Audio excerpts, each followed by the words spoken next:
दोस्तों बहुत बहुत स्वागत है आप सभी का। रिसेंटली अभी यहाँ पे 24 जून 2026 को सुप्रीम कोर्ट का एक जजमेंट आता है। ये जजमेंट है रिगार्डिंग आपका मोटर एक्सीडेंट क्लेम को लेकर के। इस जजमेंट का नाम है oriental insurance company versus Kalu Ram and others. और ये जजमेंट दिया गया है बाय जस्टिस प्रशांत कुमार मिश्रा जी। अब मेरा यहाँ पे आप लोगों से सवाल है, जैसे कोई बच्चा है, क्या उस बच्चे की जो लाइफ है, जो जीवन है, उसकी वैल्यू को हम पैसे से कैलकुलेट कर सकते हैं? तो सुप्रीम कोर्ट ने इसी को यहाँ पे डिसाइड किया है और सुप्रीम कोर्ट ने यहाँ पे ये भी कहा है, जब कोई माँ-बाप अपने बच्चे को खो देते हैं, उनका बच्चा किसी दुर्घटना का शिकार हो जाता है, उसकी डेथ हो जाती है, तो वो जो दर्द है, जो तकलीफ़ होता है, उसको हम किसी भी मैथमेटिकल या किसी भी कैलकुलेशन से उसको हम वापस तो नहीं ला सकते, ना ही उसको हम यहाँ पे उसकी भरपाई कर सकते हैं। तो आइए इस लैंडमार्क जजमेंट को यहाँ पर हम समझते हैं। तो भाई देखो 2013 की बात है, एक बच्चा था, उसकी उम्र 20 साल थी और उस बच्चे का नाम था आकाश।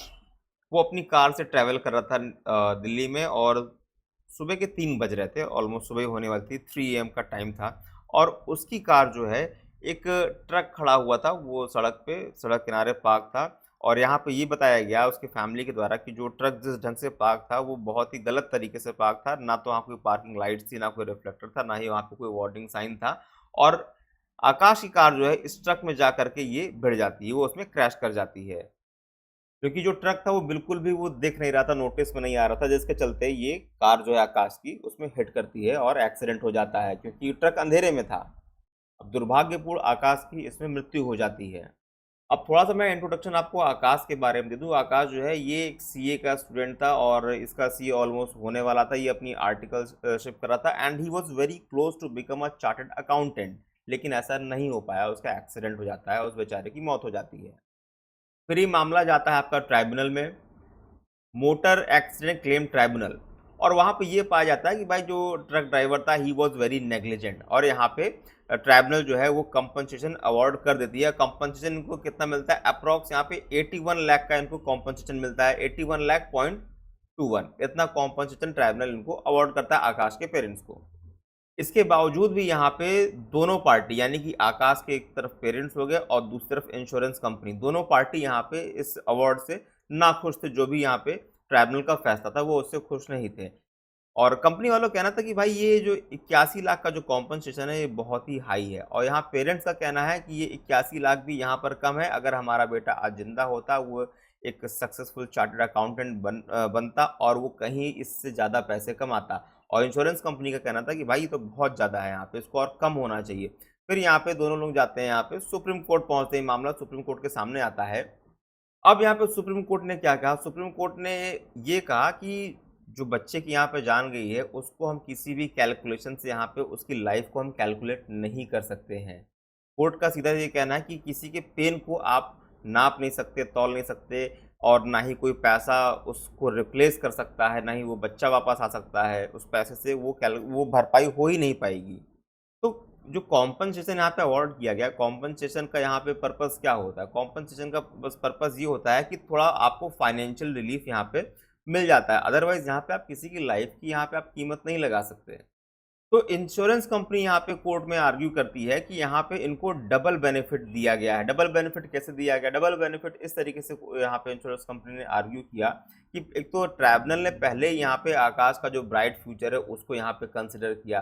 फिर उसके बाद यहाँ पे जो फ्यूचर प्रोस्पेक्ट था कि फ्यूचर में वो सीए बनता और बहुत ज़्यादा पैसे कमाता, उसको भी यहाँ पर कंसिडर करते हुए यहाँ पे डबल बेनिफिट आकाश के पेरेंट्स को मिलता है। ये आर्ग्यूमेंट था इंश्योरेंस कंपनी का। सुप्रीम कोर्ट इस बात से थोड़ा बहुत सहमत हुई कि हाँ टेक्निकली थोड़ा-सा ओवरलैप तो है, लेकिन सुप्रीम कोर्ट ने ये कहा कि अगर हम कंपनसेशन को यहाँ पे जो 81.21 लाख यहाँ पर है, अगर इसे हम रिड्यूस कर देंगे, तो ये रिड्यूस करना this will not serve justice, ये फेयर नहीं होगा। तो सुप्रीम कोर्ट ने ये 81 लाख का जो क्लेम है इसको बरकरार रखा। तो अब यहाँ पे जो अगला लीगल प्रिंसिपल जो फ्रेम में आता है वो ये है कि सुप्रीम कोर्ट ने कॉम्पनसेशन को तो बढ़ाया नहीं, लेकिन यहाँ पे सुप्रीम कोर्ट ने क्या कहा और पेरेंट्स ने यहाँ पे आर्ग्यू क्या किया? पेरेंट्स ने आर्गुमेंट वही रखा कि हमारा अगर बेटा जिंदा होता, वो सीए बनता, तो यहाँ पे बहुत पैसे कमाता। कोर्ट ने कहा कि ये तो आप एज्यूम करके चल रहे हैं, मे बी वो कमाता या मे बी वो ना कमाता, ऐसा ज़रूरी नहीं कि हर सीए करोड़ों रुपए ही कमाता है। कोर्ट ने कहा कि फ्यूचर कोई नहीं जानता कि कौन कितना क्या कमाता, कौन कितना क्या ना कमाता। ये पूरा स्पेक्युलेशन जैसा हो गया है। कोर्ट ने ये कहा कि हम ये एज्यूम करके नहीं चल सकते हैं कि हर सीए जो है वो करोड़ रुपए ही कमा लेगा।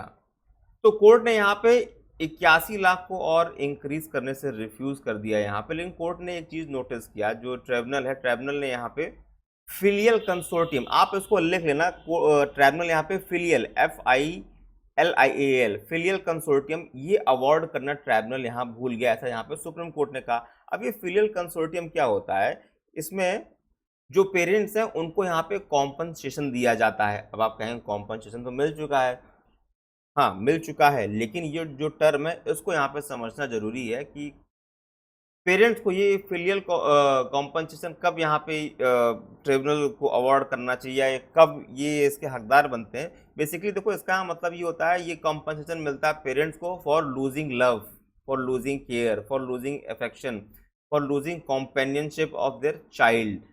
ठीक है, तो ये जो है ये टर्म आप याद रखिएगा। तो this is like recognising a emotional loss, कि किसी को इमोशनल लॉस हुआ तो उसको रिकॉग्नाइज करते हुए, तो सुप्रीम कोर्ट ने यहाँ पे अब 40,000 रुपये यहाँ पे फादर को और 40,000 रुपये यहाँ पे मदर को ये फिलियल कंसोर्टियम या ये कॉम्पनसेशन यहाँ पे अवार्ड कर दिया। सो पहले अमाउंट यहाँ पे कितना था, 81,21,000। अब यहाँ पर ये कितना हो गया है, अब ये आपका लगभग यहाँ पे आपका पूरा 82 लाख, 82 लाख के आसपास ये पहुँच चुका है। और कोर्ट ने यहाँ पे जो इंश्योरेंस कंपनी है उसको यहाँ पे डायरेक्ट भी किया कि आप इनको यहाँ पे 82 लाख रुपए, 82 पॉइंट समथिंग कुछ है, हाँ, आप इतना इनको यहाँ पे करेंगे और वो भी यहाँ पे विद इंटरेस्ट के साथ आपको यहाँ पे करना है। तो देखिए यहाँ पे कुछ बातें हैं जो सुप्रीम कोर्ट के द्वारा यहाँ पे कुछ प्रिंसिपल हैं वो स्टैब्लिश हुए हैं। पहला यहाँ पे प्रिंसिपल 1 यहाँ पे क्या कहता है कि ह्यूमन लाइफ जो है उसको हम मैथमेटिकल इक्वेशन से उसको हम कैलकुलेट नहीं कर सकते हैं। दूसरा यहाँ पे सुप्रीम कोर्ट ने ये कहा कॉम्पनसेशन जो है वो सिर्फ कॉम्पनसेशन होना चाहिए, ना ही बहुत ज़्यादा ना ही यहाँ पे बहुत कम। तीसरा सुप्रीम कोर्ट ने यहाँ पे ये कहा कि कोर्ट यहाँ पे कॉम्पनसेशन किसी भी चीज़ को इमेजिन करके, इमेजिनेशन के बेसिस पे कॉम्पनसेशन को कैलकुलेट नहीं कर सकती है कि फ्यूचर सक्सेस को यहाँ पे आप बता रहे हैं कि फ्यूचर में इतने सक्सेसफुल हो जाते तो ऐसा हो जाता तो वैसा हो जाता। तो इस तरीके से आप इमेजिन करके आपको नहीं करना है, जितना कॉम्पनसेशन बन रहा है आपको उतना ही देना है, कोई एग्जम्पशन नहीं लगाना है यहाँ पे। अब यहाँ पे ये समझो, एग्जाम्पल दे रहा हूँ कि एक बच्चा है वो यहाँ पे MBBS की पढ़ाई कर रहा है। तो अब यहाँ पर हम कोर्ट ये तो नहीं मान सकती ना कि ये बच्चा यहाँ पे MBBS की पढ़ाई करने के बाद ये इंडिया का टॉप मोस्ट सर्जन बन जाएगा और साल का यहाँ पे ये 10 CR 10 करोड़ रुपए कमा लेगा। कोर्ट ऐसे मान के तो चल नहीं सकती। ज़रूरी नहीं कि वो टॉप सर्जन बन जाए, या हो सकता है कि वो अपना MBBS पढ़ने के बाद वो अपना जो है कैरियर ही चेंज कर ले, या वो कुछ और भी कर सकता है। और ज़रूरी नहीं कि वो इतना ही कमा ले, इससे कम भी कमा सकता है, इससे ज़्यादा भी कमा सकता है। तो ये सब चीज़ें एजम्पशन है और कोर्ट को एज्यूम करके यहाँ पे नहीं चलना है। क्या हो सकता है कि MBBS के बाद वो आगे की पढ़ाई कंटिन्यू ना करे या उतना सक्सेसफुल ना हो, हाँ, कई सारी चीज़ें इसमें आ जाती हैं। तो कॉम्पनसेशन जो है that should be not based on dreams, सपने के आधार पे कॉम्पनसेशन नहीं होना चाहिए। कॉम्पनसेशन के लिए हमेशा एक रीजनेबल एविडेंस होना चाहिए। ठीक है, क्या होना चाहिए, एक reasonable evidence. There should be no dreams for compensation. तो ये जजमेंट हमको यहाँ पे क्या सिखाता है, जजमेंट यहाँ पे ये बताता है कि एक तरफ लॉ और एक तरफ ह्यूमैनिटी, तो इन दोनों को बराबर बैलेंस करके चलना है।